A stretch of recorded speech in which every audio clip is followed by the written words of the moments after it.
Let's look at the Newspoll today. 50-50. It's been quite the fall in the primary vote for Labor. It's the toughest week for this government yet after this Newspoll has Anthony Albanese losing his majority if there were an election now. The poll essentially has Labor within a couple of points of losing office. Primary voters, Kieran said, of Labor is down to just 31, 2.5% lower than the federal election.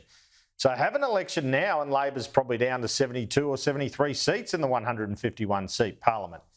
Lose more support, and courtesy of that large crossbench we know is there, you could have a parliament of 67 or 68 seats aside, and what a mess that would be. Now, last December, you might recall, there were some answers from the government on the cost of living, a special day for Parliament to pass energy price caps. Does the government need a similar measure to round out the year, given where they're at? Because otherwise it could be a concerning Christmas break for the PM and the government. What we've seen from this government in recent months and continue to see is a plethora of strategies and reviews, the majority of which seem to appear and vanish almost immediately and don't really permeate the public consciousness. Today we have an announcement of the COVID inquiry. The Reserve Bank review. The Nixon review. Defence Strategic Review. The Infrastructure Review. The Robo-Debt Royal Commission. Employment White Paper. The review about the adequacy of our procurement arrangements of vaccines and treatments. We have a migration review. The cybersecurity strategy. A review of the public sector board appointment process. Review of our higher education system. My government is having a review. More reviews than Shane Watson, really.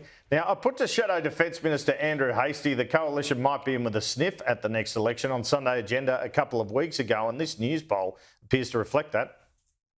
Do you feel like the coalition's in with a sniff now? I've always thought we're in for a sniff. Once the media stopped fawning over Anthony Albanese and the new Labor government, I knew things would correct, as we all did, after about a year, and we're seeing that correction. Inflation is through the roof, real wages are declining, people are feeling like they're going backwards. We're seeing an absence of leadership. Peter Dutton is a man who has a vision for this country. He's a bloke you can count on under pressure, and I think people, after The Voice particularly, are starting to have a second look at him now.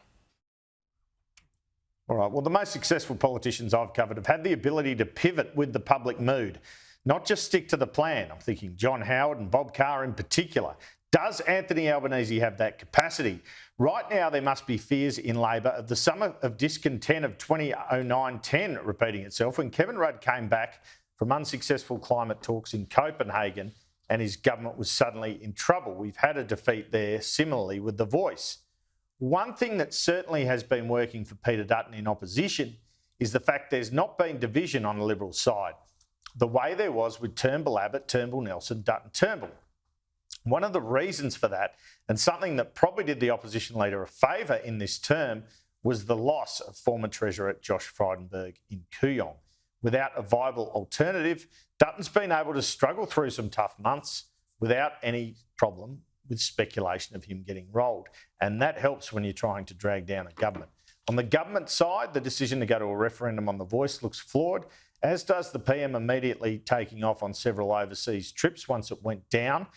And a November rate rise on top of 11 others under this government hasn't helped. This week is therefore an important week for the government and for the Labor bench's morale. One senior member of the government told me this morning there was no need for panic and it was time for the government to, quote, hold its nerve, unquote, with a reset in the new year, pointing out accurately that governments often have issues in their first term. Well, there's been a frenzy of activity this morning in Canberra, the announcement of $255 million to back up the government's ankle bracelets on these released immigration detainees, a deal between Tanya Plibersek, the Environment Minister, and the Greens on water buyback legislation.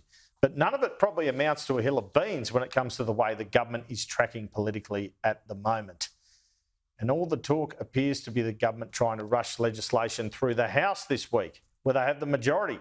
Not much talk of the Senate, because as I reported on Sunday agenda, the government is not really after a Senate fight to finish off the year, Kieran.